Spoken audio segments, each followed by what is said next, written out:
أعوذ بالله من الشيطان الرجيم بسم الله الرحمن الرحيم الحمد لله رب العالمين والعاقبة للمتقين والصلاة والسلام على سيد الأنبياء والمرسلين وعلى آله وأصحابه وأهل بيته وأمته أجمعين أما بعد فقد قال الله تعالى في القرآن العظيم والفرقان المجيد بعد أعوذ بالله من الشيطان الرجيم بسم الله الرحمن الرحيم لقد رضي الله عن المؤمنين إذ يبايعونك تحت الشجرة فعلم ما في قلوبهم فأنزل السكينة عليهم وأصابهم فتحا قريبا صدق الله العلي العظيم. وقال رسول الله صلى الله عليه وسلم اللهم حج مبرور لا رياء فيه ولا سمعة أو كما قال رسول الله صلى الله عليه وسلم. صدق الله العلي العظيم وصدق رسوله النبي الكريم ونحن على ذلك من الشاهدين والشاكرين والحمد لله رب العالمين. يا رب بالمصطفى بلغ مقاصدنا واسمح لنا ما مضى واغفر لنا ما مضى يا واسع الكرم. رب اشرح لي صدري ويسر لي أمري واحلل عقدة من لساني يفقهوا قولي. ربي يسر ولا تعسر وتمم بالخير والسعادة برحمتك يا أرحم الراحمين والحمد لله رب العالمين.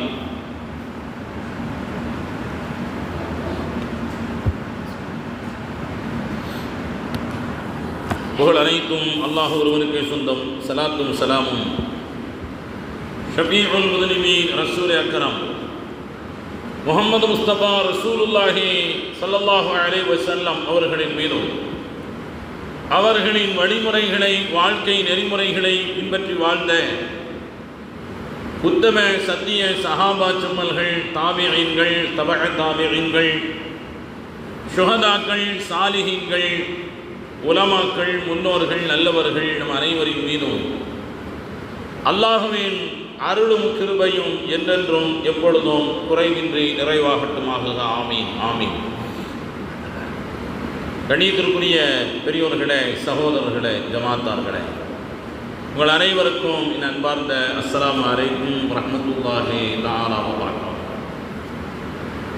கண்ணியத்திற்குரியவர்களே, அல்லாஹ்வின் மகத்தான நல்லருளால் பாக்கியம் நிறைந்த இந்த ஜும்மாவுடைய நாளில் அல்லாஹுவின் பேரருளையும் மன நிம்மதியையும் பெற்றுத்தரக்கூடிய இறையில்லமாம் பள்ளிவாசலில் அல்லாஹ் நம் அனைவரையும் ஒன்று சேர்த்ததை போன்று இன்ஷா அல்லாஹ் நாளை மறுமையிலும் நரகத்தை விட்டும் பாதுகாக்கப்பட்டவர்களாக, பாவங்களெல்லாம் மன்னிக்கப்பட்டவர்களாக உயர்ந்த சொர்க்கமாம் ஜன்னத்துல் ஃபிர்தௌஸில் அல்லாஹ் நம் அனைவரையும் ஒன்று சேர்த்து நல்லருள் புரிவானாக. ஆமீன் என்ற துஆவோடு இந்த வார ஜும்மாவின் தலைப்பாக எப்பொழுதும் இயல்பாக இருப்போம் என்ற தலைப்பின் கீழ் ஒரு சில செய்திகளை உங்களோடு பகிர்ந்து கொள்ள நான் ஆசைப்படுகிறேன். கண்ணியத்திற்குரியவர்களே, அல்லாஹ் மனிதனுக்கு தந்திருக்கக்கூடிய மிகப்பெரிய செல்வங்களில் ஆற்றல்களில் மகத்தானது, நம்மால் ஈடு இணை செய்ய முடியாதது பகுத்தறிவு ஆற்றல்.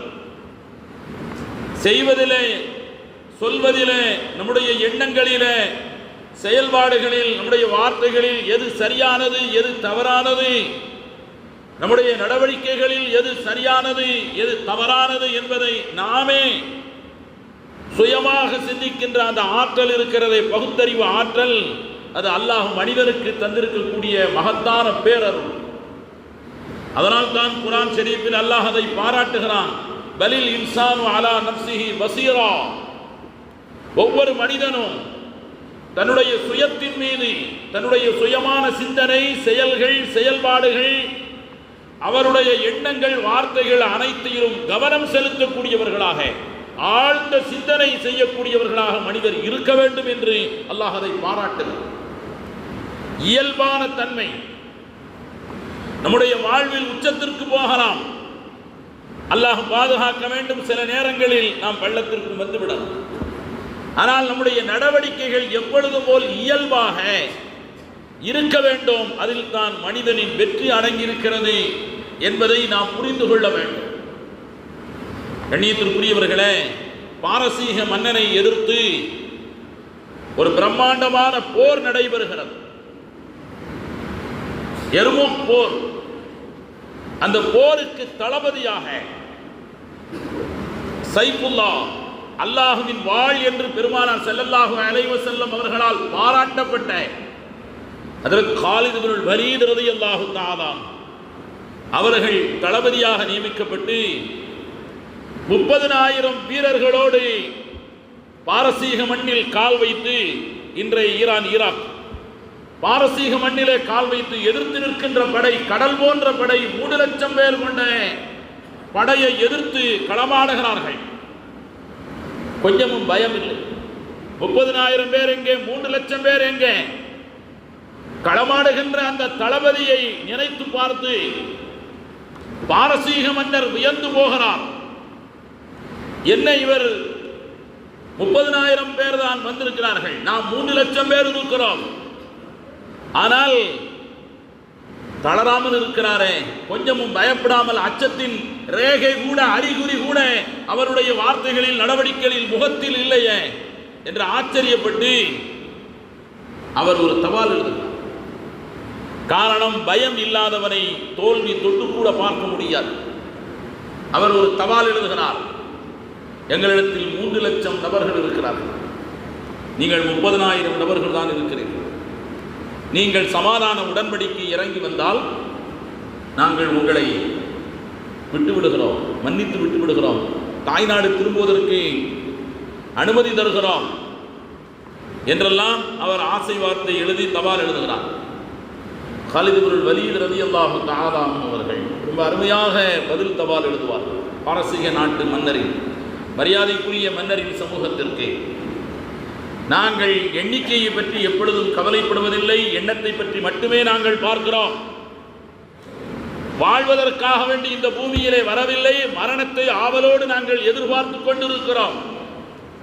உங்களிடத்தில் உள்ள நபர்கள் ஒவ்வொருவரும் பாரசீக வீரர்கள் மதுவை விரும்புவதை போன்று எங்களிடத்திலே உள்ள 30,000 நபர்களும் மரணத்தை விரும்பக்கூடியவர்கள்.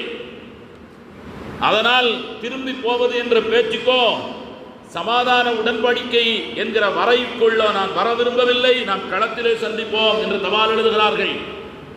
மன்னர் இன்னும் கலங்கி போகிறான். போராட்டம் ரொம்ப கடுமையாக போர் நடைபெறுகிறது. ஆனால் மதீனாவில் சூழல் வேறு. மதீனத்து மக்கள் தொழுகை முடிந்ததற்கு பிறகு பேசிக் கொண்டிருக்கிறார்கள். ஆங்காங்கே காதுகளிலே விழுகிறது கலீஃபாவிற்கு, சைஃபுல்லா காலித் இப்னுல் வலீத், அல்லாஹுவின் வாள் என்று பெருமானார் ஸல்லல்லாஹு அலைஹி வஸல்லம் அவர்களால் பாராட்டப்பட்ட காலித் இப்னுல் வலீத் தளபதியாக போயிருக்கிறார். அவர் இதுவரை தொட்ட எந்த போர்க்களமும் தோல்வியில் முடிந்ததில்லை, இதுவும் வெற்றியில் தான் முடியும் என்கிற தகவல் உமர் ரலியல்லாஹு தஆலா அவர்களுடைய காதுகளிலே விழுகிறது. மக்களின் அபாயகரமான ஒரு சிந்தனை ஒரு வகையிலே பார்ப்பதற்கு நன்றாக இருக்கிறது. ஆனால் அபாயகரமான சிந்தனை, வெற்றியும் தோல்வியும் அல்லாஹ்வுடைய கையில் இருக்கிறது. அல்லாஹ் நினைத்தால் காலமெல்லாம் வெற்றி பெற்றவன் தோல்வி அடைவான், காலமெல்லாம் தோல்வி அடைந்தவன் வெற்றி அடைவான். பெருமானார் ஸல்லல்லாஹு அலைஹி வஸல்லம் அவர்களுடைய கஸ்வா என்ற ஒட்டகம், நபி ஸல்லல்லாஹு அலைஹி வஸல்லம் அவர்களுக்கு அல்லாஹ் தோல்வியையோ அவமானத்தையோ தந்ததில்லை. ஆனால் ஒரு நாள் ஒரு ஒட்டகம் ஓட்டப்பந்தயத்தில் நபியின் ஒட்டகம் கலந்து கொண்டது, அது தோற்றுவிட்டது. சஹாபாக்கள் கவலையோடு இருந்தார்கள். ரசூலுல்லாஹ்வுடைய ஒட்டகம் தோற்றுவிட்டதே. நபி சொன்னார்கள், வெற்றியும் தோல்வியும் அல்லாஹ்வுடைய கையில் இருக்கிறது, அந்த ரெண்டையும் சமமாக பார்க்கின்ற மனநிலை யாராக இருந்தாலும் வர வேண்டும் என்பதற்காகத்தான் என்னுடைய ஒட்டகத்தையும் அல்லாஹ் தோற்கடித்தான் என்று சொன்னார். காலித் இப்னுல் வலீதுடைய கையிலே வெற்றி இல்லை, அல்லாஹ்வுடைய கையிலே இருக்கிறது.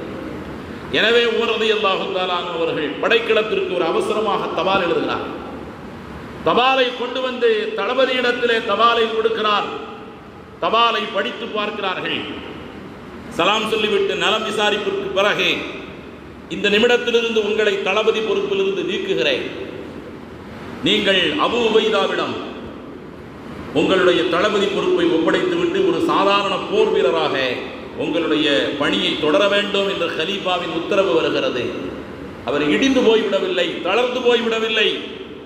உடனடியாக அபூ உபைதாவிடம் தபாலை கொடுத்து தளபதிக்குரிய ஆடைகளை, தனித்துவ ஆடைகளை எல்லாம் ஒப்படைத்துவிட்டு தனி ஒரு வீரனாக போராடுகிறார். மாலை நேரத்தில் கூடாரத்திலே ஓய்வெடுக்கின்ற பொழுது ஒரு சகோதரர் கேட்கிறார், எவ்வளவு வீரமான தளபதியாக பாரசீக நாட்டு மன்னனை எதிர்த்து அவர் அனுப்பிய தபாலுக்கும் கொஞ்சமும் பயப்படாமல் வரலாறு போற்றுகின்ற ஒரு தலை சிறந்த பதில் தபாலை அனுப்பிவிட்டு வீரதீரத்தோடு போராடுகின்ற உங்களை கலீஃபாவின் பதவி நீக்க தபால் கொஞ்சமும் நிலைகுலைய செய்யவில்லையா? உங்களுக்கு மனதிலே கடுகளவும் வருத்தம் இல்லையா, தயக்கம் இல்லையா என்று கேட்ட பொழுது காலித் இப்னுல் வலீத் ரலியல்லாஹு தஆலா சொன்னார்கள், ஜாஹத்து லில்லாஹி யௌமன் வ ஜாஹத்து லில்லாஹி கதன் இன்ஷா அல்லாஹ். இதில் என்ன இருக்கிறது? நான் தளபதியாக இருக்கும் பொழுதும் அல்லாஹ்வுக்காக வேண்டித்தான் போராடினேன், தளபதியாக இல்லாத பொழுதும் அல்லாஹ்வுக்காக வேண்டித்தான் போராடுகிறேன். அல்லாஹ்வுக்காக வேண்டி என்று எண்ணம் வந்ததற்கு பிறகு நான் தளபதியாக இருந்தால் என்ன, இல்லாவிட்டால் என்ன, தளபதியாக வந்ததின் காரணத்தினால் என் வாழ்வில் அது பெரிய ஆனந்தத்தையும் தரவில்லை, அது இழந்ததின் காரணத்தினால் என் மனதில் அது எந்த சலனத்தையும் ஏற்படுத்தவில்லை. நான் அல்லாஹ்வுக்காக வேண்டி என்று இறங்கியதற்கு பிறகு அதில் எந்த விதமான மாற்றத்தையும் நான் காணவில்லை, நான் இயல்பாகவே இருக்கிறேன் என்று சொன்னார்கள். இது ஒவ்வொரு மூமினிடத்திலும் இருக்க வேண்டிய விஷயம். நாம் செய்யக்கூடிய அமல்களில் அல்லாஹ்வுக்காக வேண்டி என்ற எண்ணம் வந்துவிட்டால் செய்யக்கூடிய அமல்கள் எல்லாம் நமக்கு எளிதாக ஆகிவிடும். அதில் எந்த சிரமத்தையும் நாம் காண மாட்டோம். கண்ணியத்திற்குரியவர்களே, ஏழைகளுக்கு உதவி செய்வது சதக்கா அல்லது ஜக்காத். சாதாரணமாக ஏழைகளுக்கு உதவி செய்வது என்பது அது அல்லாஹ் தரக்கூடிய ஒரு பெரும் பாக்கியம். ஆனால் அதில் கூட நமக்கு முகஸ்துதி வந்துவிடக்கூடாது. ஃபுதைல் இப்னு இயாத் ரஹ்மத்துல்லாஹி அலைஹி என்ற ஒரு மிக மகத்தான ஒரு மாமனிதர், அவர்கள் நம்மிடத்திலே கையேந்துகின்ற அந்த ஏழைகளை, வறியவர்களை, முசாஃபிர்களை கண்டுவிட்டால் இவ்வளவு சந்தோஷத்திலே இந்த வார்த்தைகளை சொல்லுவார்கள், நீங்கள் எவ்வளவு பெரிய பாவங்கள், எங்கள் எவ்வளவு பெரிய நல்லவர்கள் தெரியுமா, என்னுடைய பாவக்கரைகளை போக்குவதற்காக வேண்டி அல்லாஹ் உங்களை அனுப்பியிருக்கிறான். சதக்கா தான தர்மம் பாவங்களை போக்கும் அல்லவா, அதனால் தன்னால் முடிந்த அளவிற்கு உதவி செய்வார். கண்ணியத்திற்குரியவர்களே, தன்னுடைய அமல்கள் மக்களால் பாராட்டப்பட வேண்டும், நம்முடைய செயல்பாடுகள் மக்களால் வரவேற்கப்பட வேண்டும் என்ற எண்ணம் ஒரு மூமினுக்கு இருந்துவிடக் கூடாது. அப்படி இருந்தால் அல்லாஹ்விடத்தில் நிறைவான கூலியை அவர் பெற முடியாது. சாதாரணமாக எத்தனையோ நபர்கள் தன்னுடைய அமல்களை தானே சொல்லி காட்டுவார்கள். சொல்லி காட்டிவிட்டால் அல்லாஹ்விடத்தில் கூலி கிடைப்பது ரொம்ப சிரமமாக ஆகிவிடும். கண்ணியத்திற்குரியவர்களே, சஹாபாக்கள் இயல்பாக இருந்தார்கள் எவ்வளவு பெரிய அமல்களிலும். பெருமானார் ஸல்லல்லாஹு அலைஹி வஸல்லம் அவர்களும் சஹாபாக்களும் இஹ்ராமுடைய ஆடை அணிந்து ஹிஜ்ரி 6ஆம் ஆண்டு அவர்கள் உம்ராவுக்கு ஹஜ்ஜுக்காக வேண்டி பெருமானார் ஸல்லல்லாஹு அலைஹி வஸல்லம் அவர்களும் சஹாபாக்களும் இஹ்ராமுடைய ஆடை அணிந்து உம்ரா செய்வதற்காக வேண்டி ஹுதைபியா என்ற இடத்தில் வந்து விட்டார்கள். வந்த பொழுது தடுக்கப்படுகிறார்கள். மக்கத்து காபிர்களால் பெருமானார் ஸல்லல்லாஹு அலைஹி வஸல்லம் அவர்களும் சஹாபாக்களும் தடுக்கப்படுகிறார்கள். ஒப்பந்தமெல்லாம் நடைபெறுகிறது. ஒரு கட்டத்தில் உஸ்மான் ரலியல்லாஹு தஆலா அன்ஹு அவர்களை தங்களின் பிரதிநிதிகளாக பேச்சுவார்த்தை நடத்துவதற்கு அனுப்புகிறார்கள். அனுப்புகின்ற பொழுது மக்கத்து காபிர்கள், இந்த வருடம் நாங்கள் அனுமதிக்க மாட்டோம், எங்களிடத்தில் அனுமதி பெறாமல் நீங்கள் கிளம்பி வந்து விட்டீர்கள், நிச்சயமாக மக்காவுக்குள் வருவதற்கு அனுமதிக்க மாட்டோம், திரும்பி போய்விட வேண்டும் என்று சொல்லி உஸ்மான் ரலியல்லாஹு தஆலா அவர்களுக்கு ஒரு சந்தோஷமான பதிலை அவர்கள் தரவில்லை. சரி, இந்த தகவலை நான் போய் சொல்லுகிறேன் என்று சொல்லுகிற பொழுது அவர்களுடைய உறவினர்கள் சிலர், நீங்கள் இஹ்ராமுடைய ஆடை கட்டிவிட்டு மக்காவுக்குள்ளே வந்து விட்டீர்கள், மக்காவுக்குள்ளே வந்துவிட்டு காபாவை பார்க்காமல் போவதா? நாமெல்லாம் இந்த ஊரிலேயே பிறந்து காபாவை எத்தனை முறை சுற்றி சுற்றி வந்திருக்கிறோம், அங்கேயே படுத்து உறங்கி இருக்கிறோம். நீங்கள் இஹ்ராமுடைய ஆடை கட்டிவிட்டு அதுவும் 6 ஆண்டுகளுக்கு பிறகு வந்திருக்கிறீர்கள். மக்காவை பார்க்காமல் போவதா? காபாவை பார்க்காமல் போவதா? நீங்கள் வந்த நோக்கம் பேச்சுவார்த்தை நடத்துவதற்காக வேண்டி இருந்தாலும் வந்தது வந்து விட்டீர்கள், நீங்கள் மட்டும் உம்ரா செய்துவிட்டு செல்லுங்கள் என்று சொல்லுகிறார்கள். உஸ்மான் ரலியல்லாஹு தஆலா மறுத்து விட்டார். நான் உம்ரா செய்வதற்காக வேண்டி வரவில்லை, நான் பேச்சுவார்த்தை நடத்துவதற்காக வேண்டி வந்திருக்கிறேன். நான் மட்டும் உம்ரா செய்தால் துரோகமாக ஆகிவிடும், நன்மையிலே பாவம் கலந்ததாக ஆகிவிடும். அதனால் நீங்கள் அனுமதித்தால் நபியையும் சஹாபாக்களோடு சேர்ந்து வந்து உம்ரா செய்கிறேன், இல்லை என்றால் நான் திரும்பி போகிறேன். இஹ்லாசுடைய அழுத்தம். சரி பரவாயில்லை, நமக்கு வாய்ப்பு கிடைச்சிருச்சு என்று அவர் நினைக்கவில்லை. நாம் கொடுக்க அனுப்பப்பட்ட நோக்கம் என்ன என்பதை தெளிவாக புரிந்து அல்லாஹ்வுக்காக வேண்டி நாம் பேச்சுவார்த்தை நடத்தத்தான் வந்திருக்கிறோம், நாம் உம்ரா செய்வதற்கு நபியிடத்தில் அனுமதி பெறவில்லை. இதற்குள் ஹுதைபியாவில் இருக்கக்கூடிய நபிக்கும் சஹாபாக்களுக்கும் மத்தியில் உஸ்மான் கொல்லப்பட்டு விட்டார் என்ற தகவல் பரவிவிட்டது. பரவிய பொழுது ஒரு வதந்தி, பெருமானார் ஸல்லல்லாஹு அலைஹி வஸல்லம் அவர்கள் பேச்சுவார்த்தை நடத்த சென்ற ஒரு தூதுவரை கொலை செய்வது என்பது உலகத்தில் எந்த காட்டுமிராண்டிகளாலும் செய்யப்படாத ஒரு தவறு. எனவே நபி ஸல்லல்லாஹு அலைஹி வஸல்லம் எல்லோரிடத்திலும் ஒப்பந்தம் செய்தார்கள். அந்த ஒப்பந்தத்தை வரலாறு பைஅத்து ஷஜரா, மரநிழலிலே மரத்தின் அடியிலே செய்யப்பட்ட ஒப்பந்தம் என்று சொல்கிறார். அல்லாஹ் சொல்கிறான், லக்கத் ரலியல்லாஹு அன்ஹு இத் யுபாயிஊனக தஹ்த ஷஜரா, மரத்தின் நிழலிலே மரத்தடியிலே நீங்கள் எல்லோரும் நபியிடத்திலே ஒப்பந்தம் செய்த பொழுது அல்லாஹ் அந்த சஹாபாக்களை பொருந்தி கொண்டான். இல்லை, சஹாபாக்களும் ஒப்பந்தம் செய்தார்கள். அல்லாஹ்வின் மீது ஆணையாக, ஒருவேளை உஸ்மான் கொல்லப்பட்டது உண்மையாக இருந்தால் நாம் மக்காவிற்கு சென்று அவர்களை எதிர்த்து போராடுவோம், அதில் என்ன நடந்தாலும் சரி உயிரை இழப்பதற்கு அவர்கள் தயாரானார்கள். யார்கிட்டையும் ஆயுதம் இருக்குதா? ஆயுதம் கிடையாது. எல்லாரும் இஹ்ராமுடைய ஆடை கட்டி வந்திருக்கிறார்.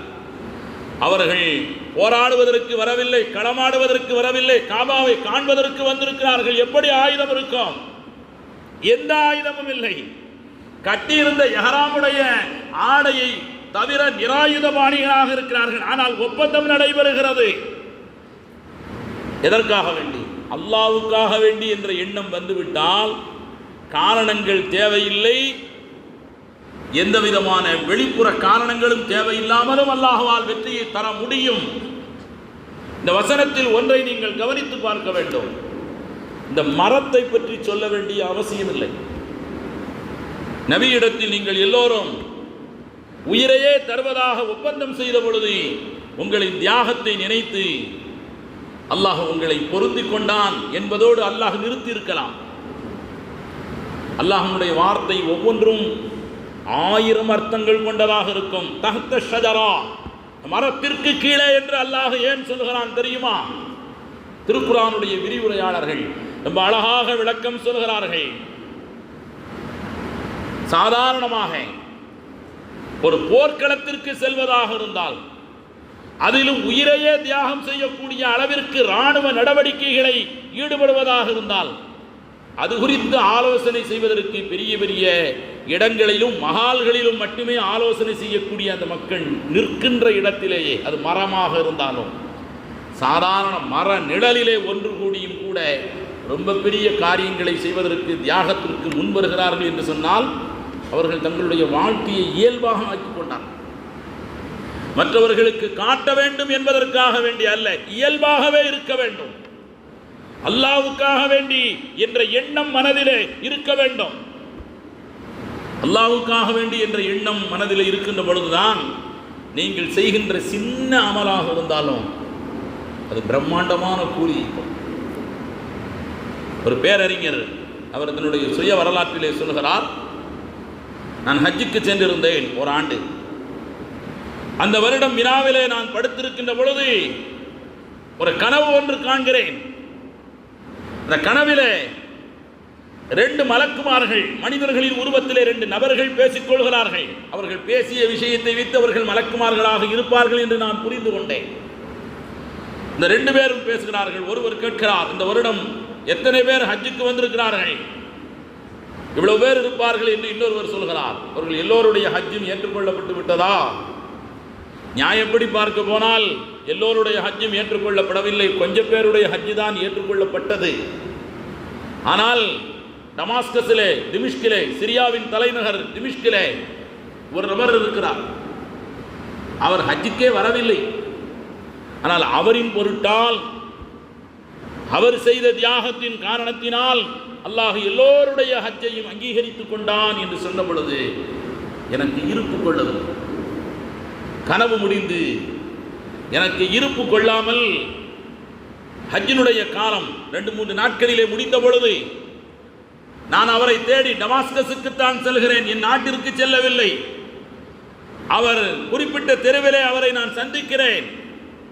அவரை சந்தித்து, நீங்கள் இந்த வருடம் ஹஜ்ஜுக்கு செல்லவில்லையா? அவர், நான் ஹஜ்ஜுக்கு செல்வதற்காக வேண்டி சிறுக சிறுக சேகரித்து வந்த என்னுடைய பொருளாதாரம், ஹஜ்ஜுக்கு நான் தயாராகிவிட்டேன். இன்னும் 2-3 நாட்களில் ஹஜ்ஜுக்கு செல்ல வேண்டும் என்ற எண்ணம் இருந்த பொழுது என்னுடைய மனைவி ஒரு நாள் உணவுக்கு சரியான குழம்பு இல்லை என்ற காரணத்தினால் பக்கத்து வீட்டிலே கொஞ்சம் வாங்கி வாருங்கள் என்று சொன்னார். நான் பக்கத்து வீட்டிற்கு சென்று அவர்களிடத்தில் குழம்பு கேட்ட பொழுது அவர்கள் சொன்னார்கள், குழம்பு தயாரித்திருக்கிறோம், ஆனால் அது உங்களுக்கு ஹலால் அல்ல என்று சொல்கிறார்கள். அவர்கள் முஸ்லிம் தான். ஏன் என்று கேட்ட பொழுது தங்களுடைய வறுமையை பற்றி சொன்னார்கள். எங்களிடத்தில் காசு பணம் இல்லை, கடுமையான பசி பட்டினியோடு போராடி கொண்டிருக்கிறோம். இந்த நேரத்தில் ஒரு செத்த ஆடு எங்களுக்கு கிடைத்தது. செத்து போன மிருகத்தை சாப்பிடுவது ஹராமானது. ஆனால் நாங்கள் பசியோடு பட்டினியோடு போராடுகின்ற காரணத்தினால் எங்கள் உயிரை பாதுகாத்துக் கொள்வதற்காக அதைத்தான் நாங்கள் சமைத்திருக்கிறோம், அது உங்களுக்கு ஹலால் அல்ல என்று சொல்ல பொழுது இவர், நாம் என்ன ஹஜ்ஜுக்கு போய் என்ன செய்ய போகிறோம்? பக்கத்து வீட்டிலே உள்ளவர்கள் சாப்பிடுவதற்கு வழியில்லாமல் இறந்து போன ஆட்டினுடைய இறைச்சியை சாப்பிடுகின்ற அளவிற்கு வறுமையில் இருக்கின்ற பொழுது நாம் ஹஜ்ஜுக்கு போய் என்ன செய்ய போகிறோம் என்று நினைத்து அந்த பணம் முழுவதையும் அவர்களுக்கு கொடுத்து அவர்களுடைய வறுமை நிலையிலிருந்து அவர்களை சரியாக்குவதற்கு நான் உதவி செய்தேன். இது எனக்கும் அல்லாஹ்விற்கு மட்டுமே தெரிந்த ரகசியம். என்னுடைய குடும்பத்தார்களுக்கு, என்னுடைய மனைவிக்கு தெரிந்த விஷயம். ஆனால் நான் ஹஜ்ஜுக்கு வர வேண்டும் என்ற அளவிட முடியாத ஆசையிலே அல்லாஹ்விடத்தில் துவா செய்தேன். இந்த இமாம் சொல்கிறார்கள், அல்லாஹு தஆலா உன்னை அங்கீகரித்தான் மட்டுமல்ல, உன்னுடைய ஈடில்லாத அந்த எண்ணத்தின் காரணத்தினால் எல்லோருடைய ஹஜ்ஜும் ஒப்புக்கொள்ளப்படுவதற்கு அது ஒரு காரணமாக அமைந்திருக்கிறது. உன்னுடைய உயர்ந்த எண்ணத்தின் காரணத்தினால் நீங்கள் ஹஜ்ஜுக்கு வந்திருந்தால் உங்களுடைய ஒருவருடைய ஹஜ்ஜு தான் ஏற்றுக்கொள்ளப்பட்டு இருக்கும்.